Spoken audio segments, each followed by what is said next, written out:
여러분 반갑습니다. 정박사입니다. 다들 즐거운 주말 보내셨습니까? 3월에 이제 날도 오늘이 지나면 내일이 마지막 날이기도 하고 또 거래일 수도 내일이 마지막 거래이기도 하죠. 이렇게 이제 3월도 얼마 남지 않은 가운데 참 한방눈이 내릴 줄은 저는 상상도 못했던 것 같습니다. 과거 이맘때쯤 되면은 이제 개나리가 피고 벚꽃이 피면서 여러 곳에서 이제 벚꽃 충세라든지 꽃놀이 가고 뭐 그랬던 부분인데 영하의 기온을 느낀다라는 게 참 신기하기도 하고 기후변화가 참 심각하구나. 근데 아무도 이거에 대해서 이제는 더 이상 시장에서 고민도 안 하고 있는구나 그런 생각을 좀 많이 했던 것 같습니다. 오늘은 사실 영상을 올릴까 말까 하다가 그냥 어차피 이제 평소에 하던 거기 때문에 그냥 영상을 올리려고 해서 뭐 이런저런 내용들을 이야기만 하는 걸로 해서 영상을 올리는데요. 사실 3월의 시장이 만만치 않은 시장이었습니다. 어떻게 보면 뭘 해도 안 되는 장이었을 거라고 저는 생각이 들어요. 그만큼 보수적으로 시장을 봤어야 되고 바뀌어버린 이 제도라든지 이 거래소 그 다음에 오전반에 전면 이 시행되는 전 종목 공매도 세계 그리고 돌아온 트럼프의 전 세계를 대상으로 하는 상호 관세 부과가 4월 2일에 있고 또 국내 대통령의 탄핵 여부에 대한 부분도 아직 발표가 되어 나지 않은 상황이었기 때문에 온갖 시장의 불확실성이란 불확성은 다 4월 말에 몰려 있었던 구간이라고 볼 수 있죠. 그러다 보니까 이 경험이 많은 투자자들조차도 사실 시장에 많은 자금을 들어가기가 섣불리 버거운 구간이고 거의 대부분은 단타로 그냥 짧게 짧게 대응하려고 하는 수요 정도 혹은 선물에 하방 베팅하는 그런 수요 정도만 있었던 상황이었기 때문에 제가 볼 때는 녹록지 않은 시장의 환경이었습니다. 특히 지난 목요일부터 금요일 연 이틀의 시장이 특히나 더 어려움을 보였다라고 생각을 하는데요. 저도 그 구간에서 한 개의 종목에 물려가지고 손실을 좀 키우기도 하고 그런 상황이었는데 뭐 이런 부분들은 뭐 주식 매매를 하다 보면 어쩔 수 없는 부분이라고 생각을 합니다. 대신 지금의 환경에서는 여러분들한테도 말씀드렸다시피 적극적으로 비중을 늘릴 단계도 아니고 물을 타더라도 지수가 이 구간이 깨졌구나라고 느꼈을 때는 뭐가 잘못되었구나 거기서 바로 손절을 해버리면 뭐 상관이 없는 거고 손절을 안 해도 비중이 많이 안 들어가서 내가 물을 타거나 물이라고 하기보다도 아래에서 내가 샀던 종목을 비중을 더 채워가지고 평단을 낮추면 충분히 무손실로 빠져나올 수 있겠는데 혹은 수익을 낼 수 있겠는데 그러한 종목에 대한 확신이나 이 뷰를 가지고 있는 종목이라면 여러분들을 충분히 버텨서 좀 더 낮은 구간에서 대응을 해도 무방하겠죠. 근데 그러한 종목에 대한 자신감이라든지 종목에 대한 분석이 없는 종목군들에서 그런 게 발생을 한다면 절대로 물타기만은 하지 마시고 종목이 다른 종목에서 수익이 난다면 그런 불안정한 종목에 대해서는 뭐 반등했을 때 일부 현금 확보를 해 가면서 잘라버리는 것도 하나의 답이라고 저는 생각을 합니다. 그만큼 최근 시장이 제가 느끼기에는 난이도가 정말로 갈수록 좀 어려워진다라는 느낌이 많이 드는데요. 근데 이게 어쩔 수 없는 게 매년 주식을 하다 보면 반복적인 일상이었던 것 같습니다. 그렇기 때문에 이럴 때 적게 읽고 벌 때 많이 버는 그런 관점에서 시장을 바라봐야 되지 않나라는 생각이 드네요. 자, 어지간 시간이 많이 늦었기 때문에 핵심만 좀 짚어서 좀 넘어가 보도록 하겠습니다. 뭐 핵심만 짧게 짧게 치고 넘어갈게요. 일단 공매도 재개, 미 증시 폭락, 대체거래소의 확대, 전 세계 대상의 상계관세 부과가 임박되어 있습니다. 그렇기 때문에 현 시장이 당연히 지지부진한 거라고 보면 될 것 같습니다. 이 말은 상당 부분 저는 시장에 반영이 되어 있는 악재들이 이미 시장을 많이 짓눌렀다. 특히 금요일 날, 그러니까 목요일부터 금요일 날까지 시장에 빠졌을 때 시장 자체가 종가까지 계속 밀어버리는 현상이 연 이틀 발생을 했었는데요. 금요일 날은 특히 시장에서 이런저런 말이 많았죠. 대차 잔고가 많이 늘었네, 어쨌네. 그리고 3월 31일부터 공매도가 전면 시행되기 때문에 그로 인한 불안감이 시장을 많이 더 짓눌렀던 요인이라고 생각을 합니다. 여기에서 미국 증시가 간밤 특히 나스닥이 마이너스 2.7%가 빠져 있는 상태이고, 이러한 불안한 구간 자체가 이따가 나스닥 차트를 보겠지만은 직전 저점이 깨지고 더 폭락해 버릴 것 같은 두려움이 있는 구간이 되었어요. 근데 제가 볼 때는 나스닥이 여기서 더 빠져봤자 마이너스 3에서 5%다. 그렇다면은 나스닥이 이번에 저점을 붕괴해서 급락할 것 같지만은 오히려 급락 조금 더 하다가 다시 기술적 반등을 해 올라갈 수도 있는 것이다. 이렇게 생각을 하고 보시는 게 저는 맞을 것 같습니다. 그렇게 된다면 코스닥 지수도 650포인트 언저리에서 바닥을 잡고 올릴 텐데, 이게 이제 한 가지 좀 지금 시장이 조금 까다로운 게 뭐냐면, 시장에 명확한 주도주가 부족하고 명확한 시장을 이끌어줄 테마가 약하다라는 점이 굉장히 좀 부담이 되는 요인이죠.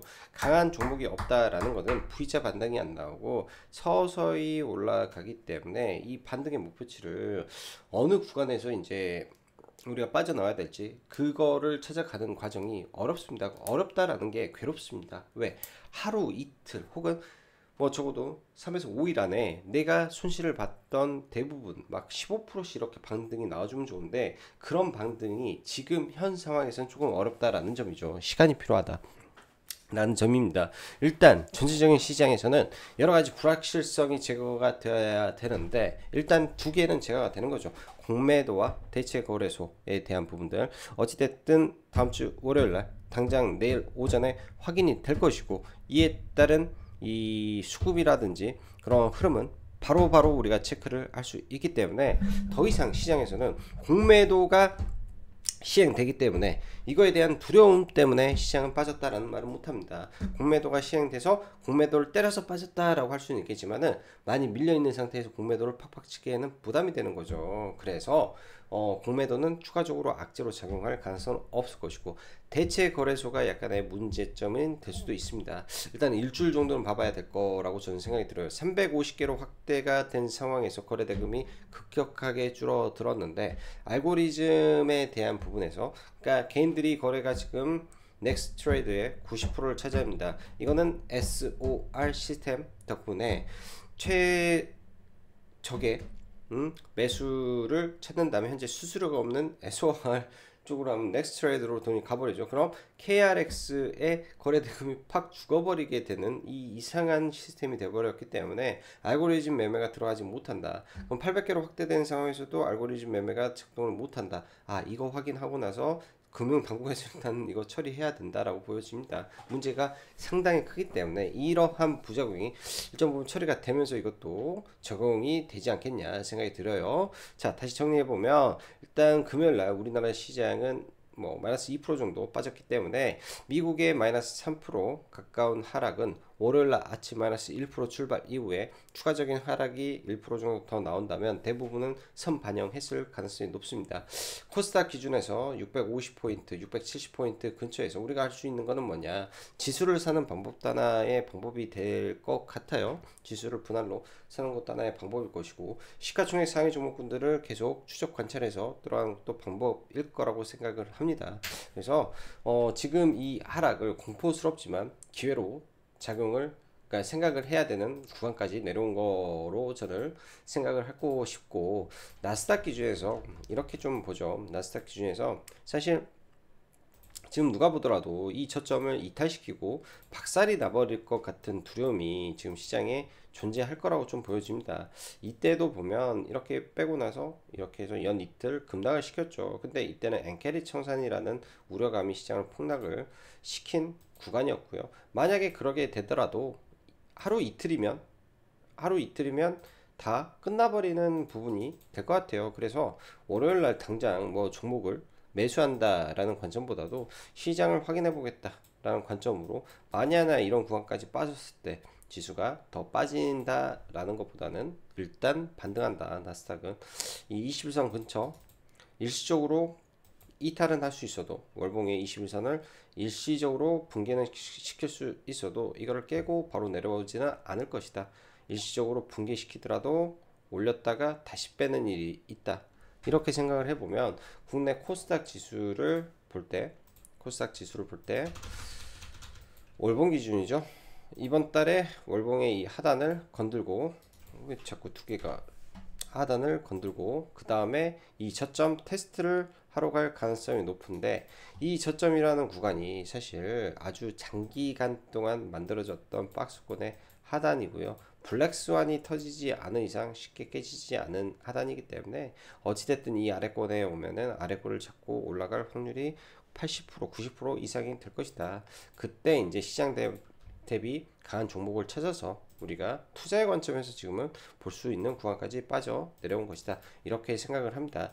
사실 코스닥의 종목군들을 뭐 일일이 다 뽑아보면 얼마나 많겠습니까? 근데 뭐 우리가 할 수 있는 거는 시가총액 상위 종목에서 알테오젠이 어디까지 밀리는지, 이런 장기 이평선까지 빠졌을 때는 당연히 지수를 올리기 위해서 움직여 줘야 되겠죠. 근데 이제 에코프로 BM이나 2차전지 종목군들이 상대적으로 이 제약바이오라든지 반도체 대비해서는 아주 모양새가 그렇게 좋지는 않습니다. 그래서 2차전지는 제외하고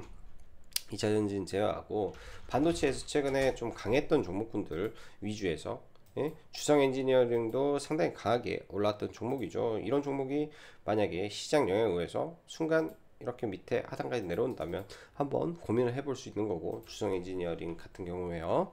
고민해 볼 수도 있는 거고, 그 다음에 뭐 화장품의 한국콜마나 실적이 굉장히 좋은 상태에서 시장 영향에 의해서 지금 종목군들이 빠지고 있잖아요. 이런 종목군들이 내려왔을 때, 이런 장기 평선 근처나 이 약권 내려왔을 때 한국콜마나 코스맥스를 봐보는 전략도 있는 거고요. 업황이 괜찮은 하나오션이라든지 이런 쪽, 사실 시장이 지지부진함에 있어서도 굉장히 윗구간에서 잘 버티는데, 당장은 이제 조정의 폭이 크지 않기 때문에 이런 1등주가 시장 영향에 의해서 순간 폭락을 했을 때 2음봉, 3음봉을 노려본다든지 이런 전략도 우리가 해볼 수 있습니다. 뭐 하나엔진도 마찬가지로 122평선을 일시적으로 이탈을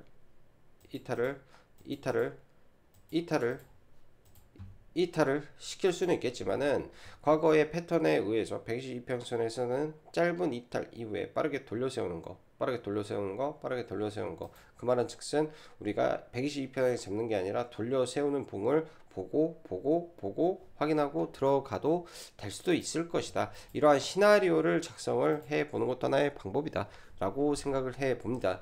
금요일 사실 시장을 보면서 굉장히 뭘 할 게 없더라고요. 뭐 금강공업이라든지 아침부터 이 자연재해에 의한 뭐 산불 때문에 굉장히 저도 이슈를 많이 받고 가슴 안타까운 사연을 많이 접했습니다. 뭐 적지만 조금의 기부도 진행을 했었는데요.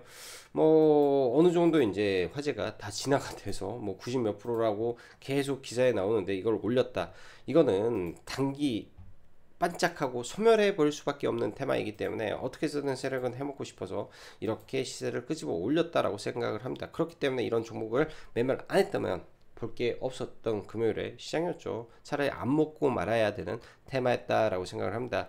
대신 뭐 이런 종목들이 있어요. 지금 대진 첨단 소재라든지 이 하락장에서 불구하고 거래대금이 매일같이 3천억, 2천억, 3천억씩 많이 터지는 종목이 일단은 3일선과 5일선을 타고 가고 있기 때문에 이런 밑에 하단 지지선을 지지하고 올려주는지 한번 봐야 될 것 같고요. 온코닉 테라피틱스도 지금 신규상장주가 여기까지 좀 올라와 있는 거죠. 그래서 이러한 시세를 월요일 날도 계속 주는지 좀 체크를 해 봐야 될 것 같고, 지금 금 가격이 사상 최고치라고 합니다. 엘컴텍 같은 종목이 오히려 올라오는지 이런 것도 한번 체크해 보는 것도 나쁘지 않을 것 같습니다. 저로서도 지금의 시장은 매일같이 테마가 바뀌고 뭐 매일같이 뭐 이런 종목의 흐름을 예측하기 좀 어려운 국면이라고 판단을 하고 있기 때문에 몸살이고 보는 건데요. 여러분들도 이런 구간에서는 몸을 사리다가 시장이 급격하게 바뀌는 구간에서는 이제 또 시가총액 상위 종목 위주에서 의미 있는 종목군들이 나오는지 체크하시면서 종목군들 잡아가시면 좋은 결과 있으실 거라고 생각을 합니다. 자, 시간이 늦어서 오늘은 여기까지 방송 마감하고 또 내일 찾아뵙도록 하죠. 자, 그럼 오늘도 여기까지 정우 박사였습니다. 감사합니다.